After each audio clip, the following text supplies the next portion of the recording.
So Bernie Sanders sat down for an interview with the New York Daily News, and every establishment shill on the planet is pretending that he bombed the interview, and they're using it to say he's not fit to be president because, get this, he lacks policy substance. Bernie Sanders? Bernie Sanders. Of all the criticisms to make of Bernie Sanders, not enough policy detail coming from that guy. Really? That's the argument you're going to use? And Jimmy Dore made a fantastic point about this. He said, he's never seen so many contradictory arguments used against a single candidate. Because half the time people say about Bernie, he's never going to get all these specific policy things that he wants enacted. So, pie in the sky liberal. Okay, wait, so which is it? Is it that he can never get all of these very detailed plans enacted? Or is it that he doesn't have any very detailed plans? That's the problem. You see, that's a contradiction. You gotta pick one. You can't go with both. But the strategy is throw mud against the wall. Whatever sticks, just hope something sticks. And then move along. So if the arguments happen to clash or contradict each other, whatever. I don't care, we're just trying to kneecap them anyway. But you make yourself look stupid. So I'm gonna go ahead here and go directly to the parts that are the most controversial in the interview. You guys can read the whole thing on your own, but let's go to the parts that are causing the most controversy, and we'll see just how bad he really did in this interview. So, the Daily News says to him, do you have a sense that there is a particular statute or statutes that a prosecutor could have or should have invoked to bring indictments, talking specifically against Wall Street for the subprime mortgage crisis? Sanders says, I suspect there are, yes. The Daily News says, you believe that? But do you know? Sanders says, I believe that that is the case. Do I have them in front of me now? Legal statutes? No, I don't. But if I would, yeah, that's what I believe. Yes. So people are saying, oh, yeah, Sarah Palin-like moment. They asked for the specific statutes you would use if you were the prosecutor going against the Wall Street for the subprime mortgage crisis, and you couldn't say, gotcha. Okay. I defy anybody to answer this question that they asked here without looking stuff up first. Look, I'm as big of a policy wonk as there is. I talk about politics all day, every day. It's my fucking job. Could I name you a specific statute that they're going to go after Wall Street for the subprime mortgage crisis? Statute 762B, subsection L, states, and I quote, no. See, the answer to this is, there's a million different ways you can do it. You can go after Wall Street for what they did. Now, number one, and Bernie goes on to bring this up, is just fraud. They committed fraud. He always gives the example of Goldman Sachs, where he says, no, they sold these toxic subprime mortgages to their clients as if it was a good investment, and they told them, you're going to make money off this. And then they turn around and bet for those same products to fail. So that's just fraud. You're selling something as if it's good and you believe it's good, and then you know it's bad, so you're betting against it. So you're making money two ways. You just lied in selling the product. That is fraud. So he answers that at one point, and they're like, yeah, but what specific statute? He's like, what do you mean? I don't know the specific statute off the top of my head. I'm just saying that this is fraud and we can go after that. Yeah, but give me more details. What do you mean more detail? It's fraud. What are you talking about? But how would you go after it? Well, there's a million ways you can answer that question. And look, again, I'm a policy wonk. Do I know enough to give you all the details? Of course not. So do you go through the Fed? I don't know. Maybe you'd have to talk to experts about this. Do you go through the Treasury Department? I don't know. Maybe you'd have to talk to experts. Do you, for example, in some cases with the crimes that happen on Wall Street, try to use anti-monopoly laws that are on the books but haven't been enforced in a really long time? Can you try to break up the big banks, for example, that way? I don't know. Maybe I'd have to talk to experts. Do you have to have a new piece of legislation and go through Congress? I don't know. Maybe you'd have to speak to experts in the relevant area. The fact that he can't give you the exact statute he would use in order to, attack it doesn't mean he doesn't know what he's talking about. It means he's nuanced and he knows there's different ways to do it, and he hasn't made up his mind as to which yet, and he would like to get the way which coincides most with the Constitution. Because yes, some things you're not a dictator. You can't just say, I will do whatever I want as president. That's not the way it works. You might need new legislation to do certain things, and for other things, you might not need new legislation. So this idea that that's they got him, no.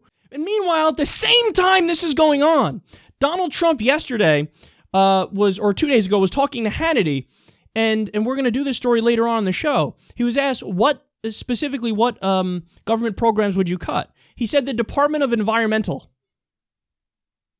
And then, okay, it gets worse. So you're saying whatever. He means the EPA, so whatever. No, he goes on to say the DEP.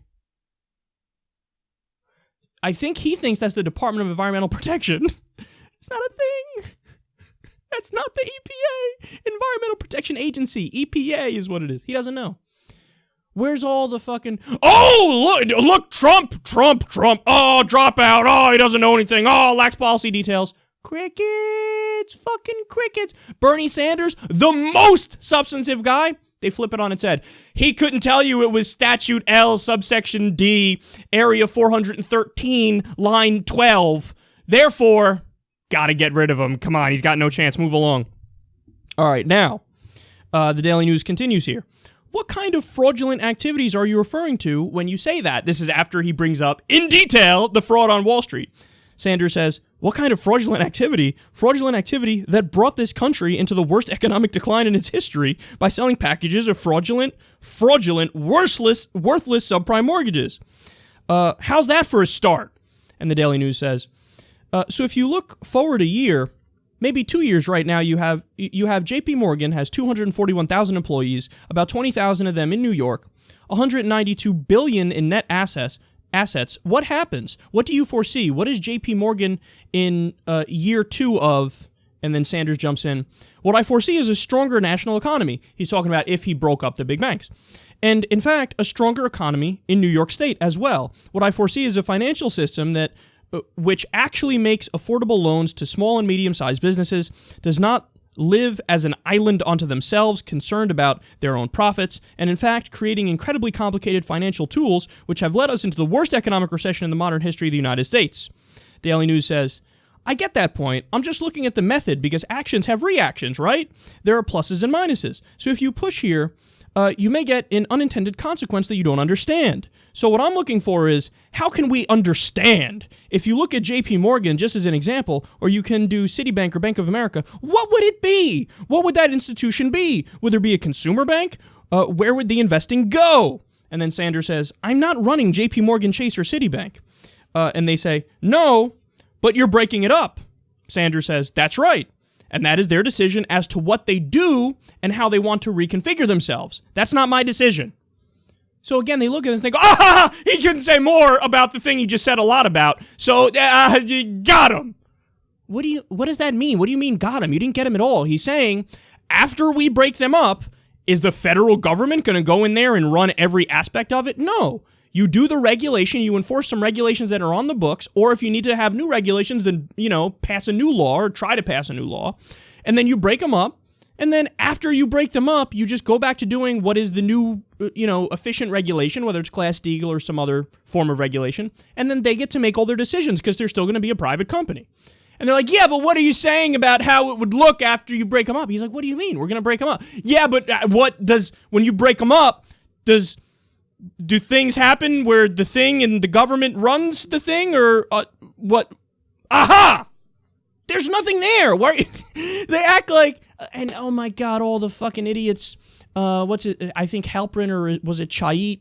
One of these pseudo-liberal pricks was like, if Hillary gave these answers, are you kidding me? They would have crucified her. Are you joking? Hillary's gotten softballs down the center of the plate nonstop. She's never been asked questions that are even close to as difficult as this. And if she was, she would have nothing to say. Whereas Bernie's like, okay, let me tell you specifically how there was fraud at Goldman Sachs. This is the way it worked. The subprime mortgage packages were the problem. We got to regulate these things efficiently. The big banks today are bigger than they were before we had the problem, before we had the crash. Therefore, we should probably break them up. And they're like, yeah, but what statute are you going to use? And what are they going to look like afterwards? If you can't tell me every single consequence and unintended consequence right now and have solutions for it, well then, you just step aside. You're done.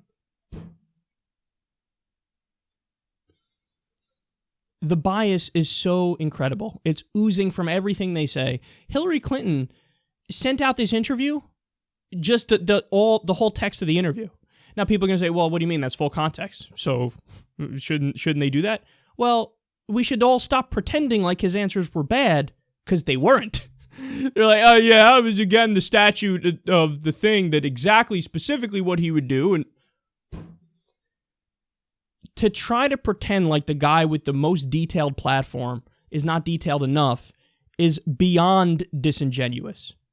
Okay? And there's a million ways to try to do the things that he wants to do. And for him to hold back and say, give specifics as to the problem and give an idea of how to fix it, is that enough? Fuck yeah, that's enough.